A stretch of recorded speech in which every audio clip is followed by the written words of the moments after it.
ഇപ്പോൾ നമ്മൾ ഉള്ളത് AIMIMൻ്റെ UP സംസ്ഥാന കമ്മിറ്റി ഓഫീസിലാണ്. ഇപ്പോൾ നമ്മുടെ ഒപ്പമുള്ളത് ഡോക്ടർ പവൻ റാവു അംബേദ്കറാണ്. അദ്ദേഹം AIMIMൻ്റെ ഇവിടുത്തെ വക്താവാണ്, ഒപ്പം തന്നെ ദേശീയ സെക്രട്ടറി കൂടിയാണ്. ഇപ്പോൾ നമ്മൾ അദ്ദേഹത്തോട് ചോദിക്കുന്നത് എന്താണ് ഈ സൗത്ത് ഇന്ത്യയിൽ, കാരണം ഉത്തരേന്ത്യയിൽ മിക്കവാറും എല്ലാ സംസ്ഥാനത്തും അവർ യൂണിറ്റുകൾ രൂപീകരിച്ചു കഴിഞ്ഞു, എന്താണ് അവരുടെ സൗത്ത് ഇന്ത്യയിലെ പ്ലാൻ, ഇല്ലെങ്കിൽ അവരുടെ സൗത്ത് ഇന്ത്യയിൽ എങ്ങനെയാണ് ഇനി അവർ പുതിയ യൂണിറ്റുകൾ രൂപീകരിക്കുന്നുണ്ടോ ഇല്ലെങ്കിൽ മറ്റെന്തെങ്കിലും പ്രവർത്തനങ്ങൾ വരുന്നുണ്ടോ എന്നുള്ള കാര്യങ്ങളാണ് നമ്മൾ തിരക്കുന്നത്. കാരണം ഈ UP തെരഞ്ഞെടുപ്പിൽ ഈ AIMIM പ്രതീക്ഷിക്കുന്നത് 15 സീറ്റ് ലഭിക്കുമെന്നാണ്, 10 to 15 സീറ്റ് എന്നാണ് അവർ പറയുന്നത്. ഏതായാലും ഒരു നിർണായകമായ ഒരു സ്വാധീനം ഇവർക്ക് ഉണ്ടാക്കാൻ കഴിഞ്ഞിട്ടുണ്ട് എന്ന് ഇവർ പറയുന്നു. നമുക്ക് ഈ വെസ്റ്റേൺ UPയിലടക്കം ശക്തമായ മത്സരം കാഴ്ചവെക്കാനും കഴിഞ്ഞിട്ടുണ്ട്. ഏതായാലും ഒരു ന്യൂനപക്ഷം, പ്രത്യേകിച്ച് മുസ്ലിം പൊളിറ്റിക്സിൽ ഒരു നിർണായക പാർട്ടിയായി AIMI ഉയർന്നു വരുന്നു. ഈ സാഹചര്യത്തിൽ ദക്ഷിണേന്ത്യയിലും എന്താണ് അവരുടെ പ്ലാൻ എന്നതിനെ കുറിച്ചാണ് നമ്മൾ ചോദിക്കുന്നത്. What is the future plan in south India? ज़रूर हम लोग जो है अभी फ़िलहाल नॉर्थ इंडिया में हम लोगों का एक्सपेंशन शुरू हुआ है. हमने पश्चिम बंगाल, बिहार, राजस्थान, गुजरात, उत्तराखंड और ये हमारा जो इस समय इलेक्शन चल रहा है उत्तर प्रदेश में, इन राज्यों में हम लोगों ने अपना विस्तार कर लिया है और पार्टी की जो है बहुत ही बेहतर स्थिति है. हमारा जनाधार भी बढ़ रहा है. हाँ, आने वाले समय में इस इलेक्शन के बाद आफ्टर जो मार्च हम लोग जो है साउथ इंडिया में स्विच करेंगे और वहाँ पर अपनी पार्टी के एक्सपेंशन को लेकर के हमारी तैयारियाँ चल रही हैं. मोस्टली हम कर्नाटका एंड केरल में ज़्यादा कंसंट्रेट हैं, क्योंकि वहाँ पर जो है लिटरेसी तो है बट पॉलिटिकल स्ट्रेंथन नहीं है, पॉलिटिकल एम्पावरमेंट नहीं है, पॉलिटिकल वो पावर नहीं मिल पा रही है, जिसकी वजह से सोसाइटिकल जो डिस्टर्बेंसेस होते हैं उनको रोका जा सके. क्योंकि अभी तक लास्ट 70 साल लगभग हो चुके हैं केरला और कर्नाटका जो है कांग्रेस के हाथ में रहा है. और अभी जो कुछ गतिविधियां चेंज हुई कर्नाटका में, जहां पर भारतीय जनता पार्टी ने किस तरह से जो है चेंज करके पॉलिटिक्स में लोगों को जो है किस तरह से बरगलाया और अपनी शासन सत्ता बनाई, तो ये सारी स्थितियों को हम देखते हैं. तो पिछले 70 साल का अगर हम जो है एक एनालिसिस करें तो उसमें हम पाएंगे कि मुसलमान चाहे केरल का हो या साउथ के किसी भी पार्ट का हो, उसके साथ जो है कॉन्स्टिट्यूशनल जो राइट्स उसको मिलने चाहिए उससे उसको जो है दूर रखा गया है. तो इन राइट्स को लेकर के हम लोग जो है बात करेंगे.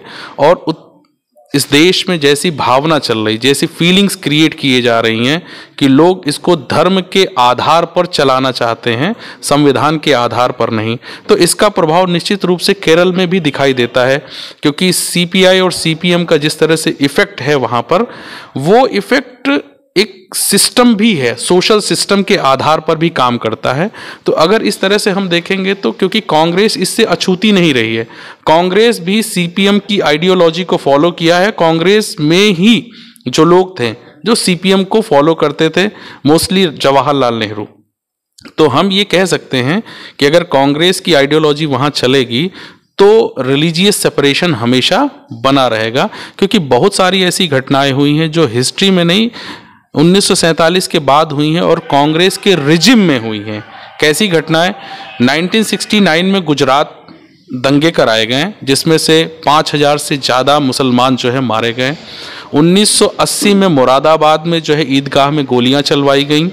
उस दौरान भी इस देश में और उत्तर प्रदेश में भी कांग्रेस की सरकार थी.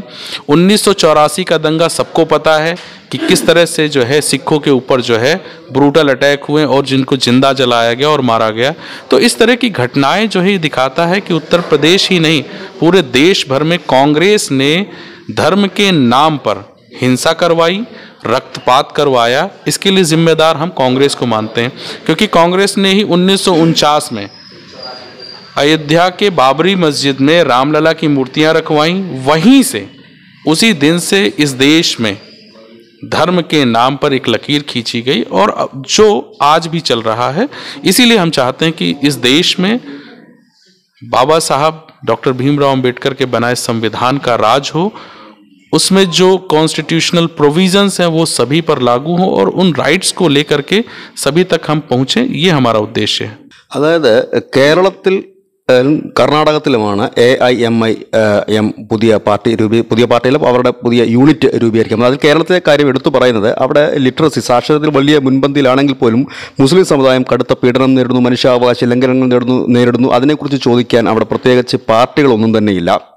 അതുകൊണ്ട് തങ്ങൾ അവിടെ വരുന്നു എന്നാണ്. ഒപ്പം ഇവർ മുമ്പോട്ട് വെക്കുന്നൊരു ഫോർമുല മുസ്ലിം പ്ലസ് ദളിതാണ്. അപ്പോൾ ആ ഒരു ഫോർമുല തന്നെയാണ് കേരളത്തിലേക്കും അവർ കൊണ്ടുവരാൻ ആലോചിക്കുന്നത്. അവർ പറയുന്നത് കേരളത്തിലായാലും ഇന്ത്യയിലായാലും മുസ്ലിം സമുദായത്തെ അല്ലെങ്കിൽ വർഗീയമായ ചേരിതിരിവുണ്ടാക്കിയത് കോൺഗ്രസ് ആണ്. അയോധ്യയിലടക്കം രാമമന്ദിറിൽ രാമവിഗ്രഹം സ്ഥാപിച്ചുകൊണ്ട് കോൺഗ്രസ് അതിന് തുടക്കം കുറിച്ചു. കേരളത്തിലും മുസ്ലിങ്ങളെ നശിപ്പിച്ചത് അല്ലെങ്കിൽ അവരെ ഇല്ലായ്മ ചെയ്യാൻ ശ്രമിച്ചത് കോൺഗ്രസ് ആണ്. ഇപ്പോൾ ഇടതുപക്ഷവും ആ ലൈനിൽ തന്നെ പോകുന്നു.